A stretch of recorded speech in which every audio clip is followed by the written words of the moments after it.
Hello শোনা, আমি তোমাদের এএমসা তোমাদের সকলকে স্বাগত জানাই। আজকে 2025-এ এসএলএসটি নিয়ে তোমাদের মনে কি এখনো হাজারটা প্রশ্ন ঘুরপাক খাচ্ছে? বিশেষ করে এক্সপায়ারি প্যানেল কেস নিয়ে তোমরা কি চিন্তিত?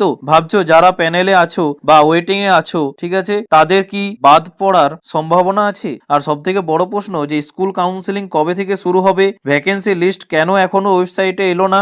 আজকের এই ভিডিওটা যদি তোমরা প্রথম থেকে শেষ পর্যন্ত মন দিয়ে দেখো, আমি গ্যারেন্টি দিচ্ছি যে তোমাদের মনে 90% ভয় দূর হয়ে যাবে। কারণ আজ আমি শুধু খবর দেব না, তার পেছনের লজিকটা তোমাদের বোঝাবো। হাওয়াই কথা না বলে এসো ফ্যাক্টগুলো নিয়ে আলোচনা করি। এক্সপায়ারি প্যানেল থেকে 10 মার্কস মামলা, সবকিছু এই ভিডিওতে আমরা আলোচনা করব, তাই স্কিপ না করে শেষ পর্যন্ত দেখো। চলো শুরু করা যাক। প্রথমেই আসি যে আজকে সব থেকে হট টপিক যে কলকাতা হাইকোর্টে এক্সপায়ারি প্যানেল কেস নিয়ে। গত কয়েকদিন ধরে তোমরা অনেকেই আমাকে মেসেজ করেছো যে এবং কমেন্ট করেছো যে দাদা এই কেসের ফলে কি প্যানেল ক্যান্সেল হয়ে যাবে? যারা চাকরি করছে তাদের কি চাকরি চলে যাবে? দেখো, আমি আমার যতটা ইনফরমেশন পেয়েছি তোমাদের একটা লজিক দিয়ে বুঝাই। খুব ঠান্ডা মাথায় বোঝো যে এই এক্সপায়ারি প্যানেলে যারা আছে তারা কিন্তু অলরেডি স্কুলে চাকরি করছে। সুপ্রিম কোর্ট নিজে তাদের প্রোটেকশন দিয়েছে। আগে তাদের চাকরির মেয়াদ ছিল 31শে ডিসেম্বর পর্যন্ত, যেটা বাড়িয়ে এখন 31শে আগস্ট পর্যন্ত করা হয়েছে। তারা স্কুলে যাচ্ছে, ক্লাস নিচ্ছে, নিয়মিত বেতন পাচ্ছে। এখন তোমরাই বলো যে যদি এক্সপায়ারি প্যানেল কেসটার এতটাই গুরুত্ব থাকতো বা এই কেসের মেরিট যদি এতটাই নেগেটিভ হতো, তাহলে কি কোর্ট তাদের স্কুলে যেতে দিত? সবার আগে তো তাদের বেতন বন্ধ হতো, তাই না? এসএসসি বা সুপ্রিম কোর্ট কেউ কিন্তু তাদের আটকাচ্ছে না, ঠিক আছে? একদিকে তারা সুপ্রিম কোর্টের অর্ডারে চাকরি করছে আর অন্যদিকে হাইকোর্টে কেস চলছে।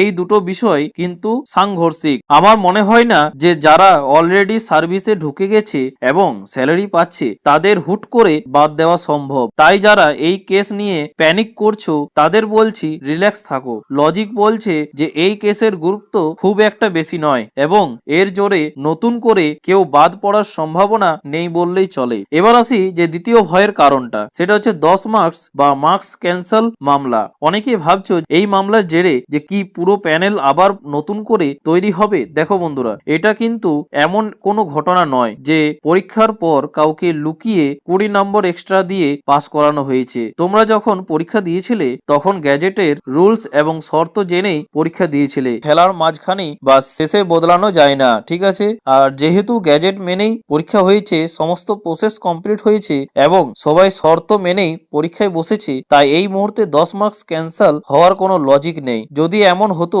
যে পরীক্ষার আগে এই রুলস চ্যালেঞ্জ করা হয়েছে তাহলে আলাদা ব্যাপার ছিল, কিন্তু এখন নিয়োগ প্রক্রিয়ায় প্রায় শেষ পর্যায়ে। আমার দৃষ্টিতে বা আমি যতটুকু বুঝি এই মামলার কোনো মেরিট নেই যা তোমাদের নিয়োগে বাধা সৃষ্টি করতে পারে। এবার আসি সেই খবরে যার জন্য তোমরা চাতক পাখির মতো বসে আছো। কাউন্সিলিং কবে আর ভ্যাকেন্সি লিস্ট কোথায়? লেটেস্ট আপডেট অনুযায়ী যেটা জানা যাচ্ছে যে ভ্যাকেন্সি লিস্ট কিন্তু রেডি, কিন্তু সমস্যাটা কোথায়? সমস্যাটা হলো যে ভ্যাকেন্সির সংখ্যায় কিন্তু টেকনিক্যাল গরমিল বা এরর ধরা পড়েছিল। সেটা ঠিক করার জন্যই লিস্টটা ফেরানো হয়েছে। এটাকে নেগেটিভলি নিও না, ঠিক আছে? এসএসসি চাইছে যে নির্ভুল লিস্ট প্রকাশ করতে।